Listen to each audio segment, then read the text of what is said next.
시청자 여러분 안녕하십니까? KBTV 뉴스9 전유진입니다. 첫 번째 소식입니다. 앞으로 이민 신분에 상관없이 누구나 운전면허를 취득할 수 있게 됐습니다. 뉴욕주는 불법 체류자에게 운전면허증 발급을 허용하는 그린라이트법 시행 세칙을 공개했습니다. 보다 자세한 정보를 전달하기 위해 민권센터는 한인들을 대상으로 설명회를 개최합니다. 보도에 박정우 기자입니다. 지난 6월 법제화된 뉴욕주 새 운전면허증 정책이 6개월의 행정 준비 기간을 거쳐 본격 시행됩니다. 오는 16일부터 자동차 면허 또는 퍼밋을 신청할 때 소셜 시큐리티 카드를 제출하지 않아도 됩니다. 대신 본인 증명과 거주 증명을 해야 합니다. 본인 증명 증거물엔 1점부터 4점까지 점수가 부여되며 본인 증명으로 총 6점을 채우고 한 가지의 거주 증명 증빙서를 부가로 제출해야 운전면허증을 신청할 수 있습니다. 신청 방법은 이전과 비슷하지만 면허 신청 과정에서 본인과 거주 증명을 위해 사용할 수 있는 서류가 확대됐습니다. 현재는 임시 영주권이나 입국 신고서가 있는 여권에 한해 신청할 수 있었으나 16일부터는 만료되지 않은 여권이면 증빙 서류로 이용할 수 있습니다. 그 외에도 24개월 내 발급받은 사진이 붙어 있는 외국 운전면허증과 만료된 지 2년이 지나지 않은 영주권, 노동 허가카드, 외국 출생증명서, 뉴욕시 신분증도 증빙 서류에 포함됩니다. 다만 새 법률에 근거해 발행되는 운전면허증은 리얼 아이디는 아닙니다. 운전면허증은 운전과 기타 용도로만 사용 가능하며 비행기 탑승 등 리얼 아이디가 필요한 사항에는 사용할 수 없습니다. 이와 관련해 그린라이트법 통과에 앞장선 민권센터는 내일 오후 7시에 퀸즈 YWCA에서 새 운전면허증 정책 설명회를 개최합니다. 커뮤니티 오거나이저와 이민 변호사가 운전면허증 신청 방법과 준비 서류 목록, 신상 정보 노출에 따른 안전 문제에 대해 설명할 예정입니다. 아울러 설명회 이후에는 매일 한국어와 영어로 한라인을 가동하여 한인 커뮤니티의 정보를 안내할 계획입니다. 그 설명회 예약은 필요 없고요. 직접 오시면은 저희들의 직원과 이민 변호사가 자세한 설명을 안내해 드릴 예정입니다. 그린라이트 법의 영향을 받는 뉴욕주 내 서류 미비자들은 한인을 포함해서 약 80만 명입니다. 운전면허증을 취득하게 되면은 적합한 아이디를 갖게 되고 또한 운전면허증을 바탕으로 여러 가지 생활의 편의를 도모할 수도 있습니다. 그동안 그린라이트 법의 통과와 실행을 오랫동안 기다렸던 한인 동포들이 많이 참석해 주시길 바랍니다. 이번 설명회가 한인 동포들에게 그린라이트 법에 관한 확실한 정보를 알 수 있는 계기가 되길 기대합니다. KBTV 뉴스 박정우입니다. 최근 뉴욕시에서 차량 번호판 가드 부착으로 인해 번호판을 가리는 것에 대한 집중 단속이 이뤄지고 있습니다. 뉴욕주 규정에 따르면 자동차 번호판 위쪽에 쓰여진 뉴욕과 아래에 적힌 The Empire State라는 영문 글씨가 가려지면 안 됩니다. 번호판을 유리나 플라스틱 등으로 덧씌우는 것도 불법입니다.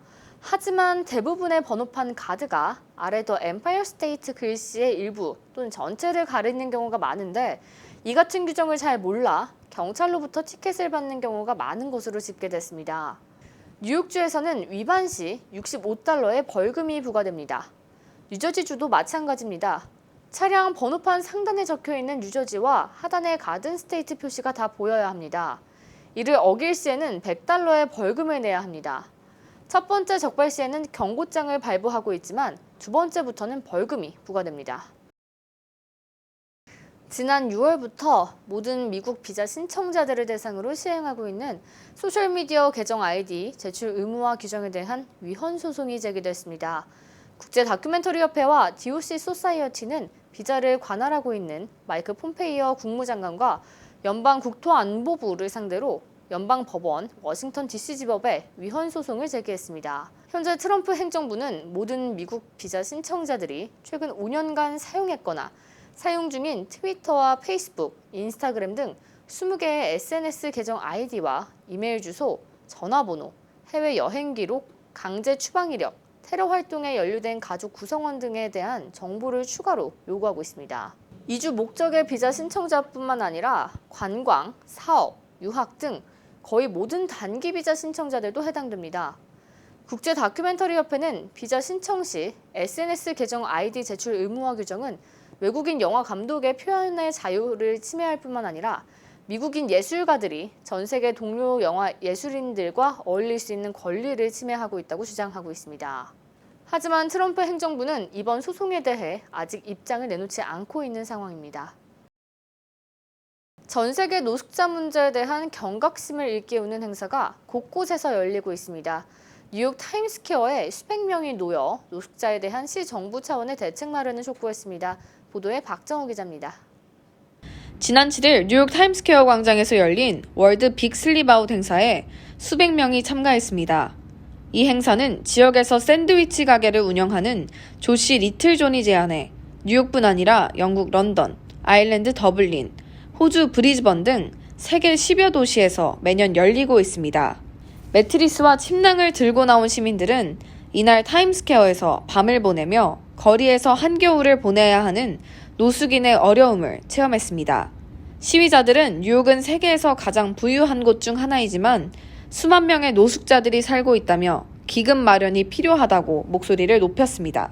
What I always hear from them is that they feel invisible.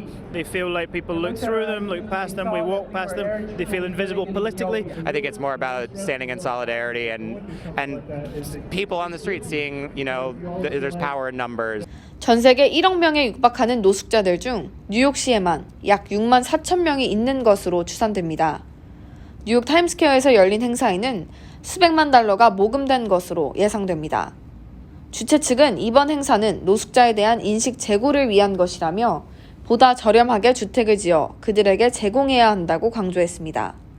KBTV 뉴스 박정우입니다. 작년에 아마존이 뉴욕시 퀸즈에 사무실을 내려고 하다가 지역 주민들의 반대로 인해 무산됐죠.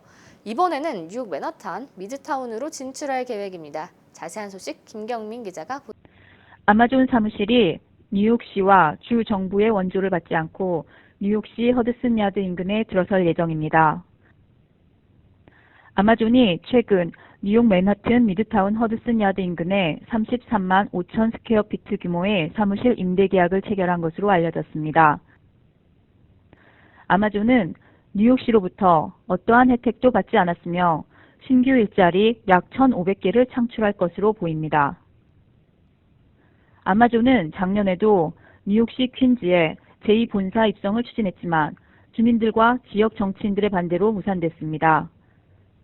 현재 아마존 외에도 페이스북과 구글 등 IT 기업들이 뉴욕으로 사무실을 이전하고 있다고 전했습니다. 그 이유로 풍부한 인재와 교통 시스템, 문화산업의 발달을 꼽았습니다. 페이스북도 허드슨 야드 지역 내 빌딩 3곳과 계약을 진행 중이고 최근 70만 스퀘어피트 임대 계약을 추진하고 있습니다. 구글의 경우 이미 맨하튼 내 130만 스퀘어피트 영업단지 조성 프로젝트를 진행 중입니다. KBTV 뉴스 김경민입니다. 지난 6일 맨하탄 리버사이드 철치에서 2019 뉴욕 경제인의 밤 행사가 개최됐습니다. 뉴욕 한인 경제인협회가 주최한 이번 행사에는 150여 명이 참석했습니다. 유대현 회장은 최근 젊은 세대들을 중심으로 협회의 신입 회원들의 영입이 늘고 있다며 뜻깊은 소감을 전했습니다. 이날 행사에는 스티브니 테크놀로지 대표, 손근식 에어웨인 라과디아 대표, 정영호 뉴욕 프라퍼티 컨설팅 대표, 문찬만 스텝 오토리스 대표 등 신규 회원들이 소개됐습니다. 이번 갈라를 통해서 전 회원들이 친목을 다지고 또 지난 한 해 동안 해왔던 우리 경협 사업들을 되돌아보고 다시 내년에 돌아올 2020년 새 사업을 위해서 기금 모금을 하는 자리를 마련했습니다. 올해 기업인상은 정세준 룸 대표가 받았습니다. 룸은 대표적인 모바일 헬스케어 기업 중 하나로 뉴욕에 본사를 두고 있습니다. 이번 행사는 뉴욕에 있는 한인 회원들의 참여를 독려하기 위해 개최됐습니다. 미국 실업률이 50년 이래 최저치를 기록했습니다. 일자리도 증가하면서 경기 침체 우려를 떨쳐냈습니다. 자세한 내용 이창훈 기자가 전해드립니다. 노동부는 지난달 비농업 일자리가 26만 6천 개 증가했다고 밝혔습니다. 이날 지난 1월 신규 일자리가 31만 2천 명 증가한 이후 10개월 만에 최대폭 증가이며 시장 예상치 18만 명 증가도 크게 웃도는 수치입니다. 민간 분무는 25만 4천 개, 공공 부문은 1만 2천 개씩 각각 증가했습니다. 특히 자동차 업계 일자리가 4만 1천 개 늘었습니다. 한동안 미국 고용 시장에 악재로 작용했던 제너럴 모터스의 전면 파업이 지난 10월 마무리된 효과가 반영된 것으로 보입니다. 실업률은 3.5%로 떨어졌습니다. 전달 3.6%보다 0.1% 낮았고 1969년 이후 최저치입니다. 미국에서 3%의 실업률은 사실상 완전 고용 상태로 평가됩니다. 시간당 임금은 28.29달러로 전달보다 0.07달러 상승했고 작년에 비해 3.1% 오른 수치입니다. 최근 미국 경제가 예상보다 둔화할 것이라는 우려가 있었지만 이번 고용 지표가 미국 경기 침체 관련 우려를 잠재울 것으로 예상됩니다. KBTV 뉴스 이차원입니다. 뉴욕 오픈 태권도 대회 어워드 만찬 행사가 지난 9일 퀸즈 베이사이드 더 글라스턴 매너에서 성황리에 개최됐습니다.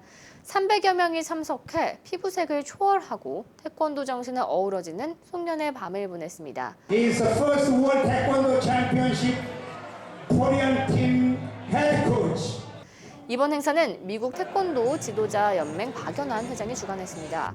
행사를 주관한 박 회장은 해마다 12월에 여는 어워드 만찬 행사는 매년 10월 개최하는 뉴욕 오픈 태권도 챔피언십에 참가하는 도장의 사범, 선수, 가족 등을 초청해 벌이는 태권도인의 축제마당이라고 말했습니다. 이 뉴욕 오픈은 비영리 단체입니다.